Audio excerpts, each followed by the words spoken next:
Several NATO member countries have rejected a suggestion from US President Donald Trump that the bloc should help Washington reopen the Strait of Hormuz.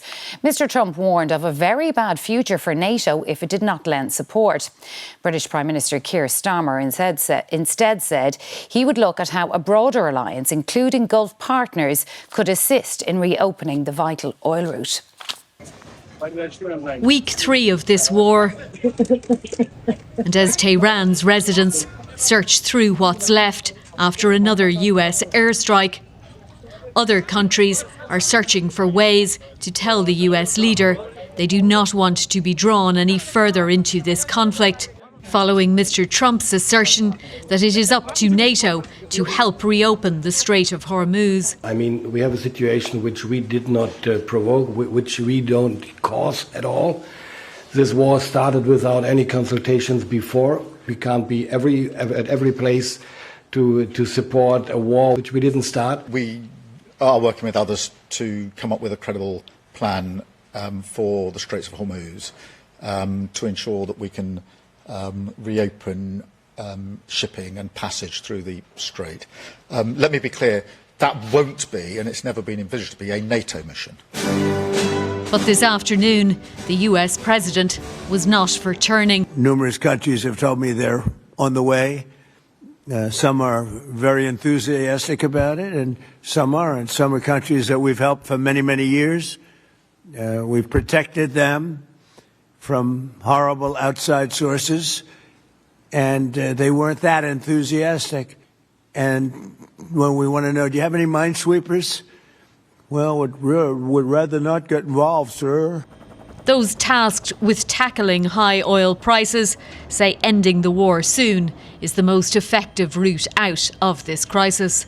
I very much hope the situation will be resolved quickly to enable markets to start recovering. But of course, we also have to be prepared in case it continues for a while longer.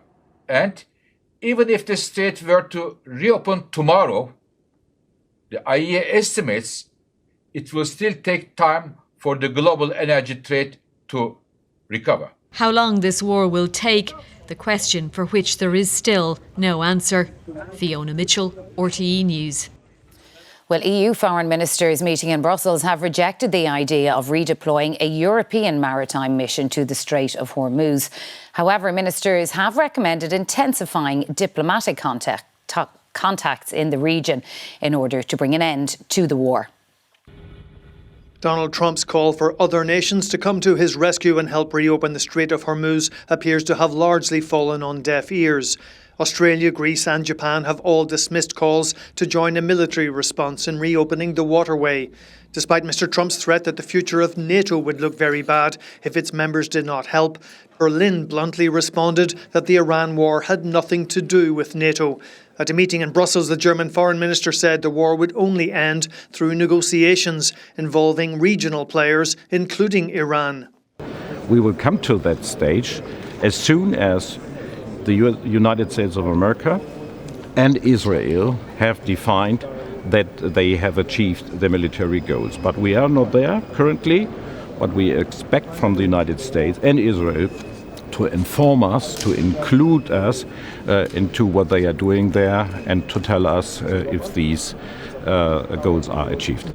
The EU does have a mission to protect ships in the Red Sea from attacks by Houthi rebels. Ministers today made it clear that while that mission should be strengthened, there was no intention to redeploy the mission to the Strait of Hormuz. This is not Europe's war, but Europe's interests are directly at stake. As this war expands, the EU's priority remains the protection of our citizens. We have evacuated more than 30,000 from the region, many on the flights also funded and organized by the European Union.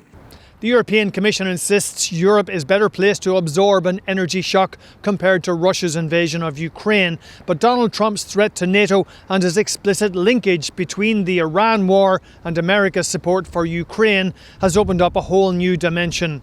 Tony Connolly, RTE News, Brussels. The Taoiseach Micheál Martin has been conducting his first full day of engagements in Washington, D.C. with a focus on business, trade and research. It comes ahead of his visit to the White House tomorrow for the traditional shamrock ceremony. Well, let's speak to our Washington correspondent, Jackie Fox, who's there. Jackie, everything gearing up to that meeting tomorrow in the White House. So what will happen tomorrow? How will it run? Yes, Sharon, we're coming to the end of the Taoiseach's 4-day visit to the United States. Tomorrow's the last day, of course. It's the most anticipated day. He's probably being felt he's made at home at the moment with the biblical rain that we're experiencing and sheltering from. But how it's all going to play out tomorrow is that in the morning he has breakfast with the Vice President at his residence. Then it is on to the White House for that Oval Office meeting. That is due to take place around 10:45. Then the President and the Taoiseach will head to Capitol Hill for a lunch with members of Congress. Then it is back to the White House for the traditional shamrock ceremony. That's due to take place at around 9 o'clock Irish time. Now, I spoke to the Taoiseach a short time ago and asked him how preparations are going for tomorrow. We don't have time for that at the moment. Literally, it's one function after the other for the last 3 to 4 days. Life is unpredictable. Politics is unpredictable. So I'm enjoying what I'm doing today. I'm focused on the functions I have today. And we'll take tomorrow when it comes. And I'm looking forward to it. So, Jackie, he said he'll take tomorrow as it comes. But are there challenges here for the Taoiseach when he meets President Trump, considering all that's going on in the Middle East? Yes, Sharon. Well, the war in Iran is going to dominate the meeting at the Oval Office tomorrow. And the challenge for the Taoiseach is how he addresses or responds to the latest developments when it comes to the Strait of Hormuz. We heard there that some European nations are distancing themselves from that US request to help ships pass safely through the strait to get oil flowing back into the market. Now, the Taoiseach said that it's not on Ireland's agenda to get involved. We don't have the military capacity to do that anyway. But overall, that European response is not going to go down well with the US President Donald Trump. So everybody will be watching to see if the Taoiseach gets caught up in the crosshairs if Donald Trump starts criticising Micheál Martin's European allies and counterparts tomorrow in the Oval Office. Washington correspondent Jackie Fox, thank you for that.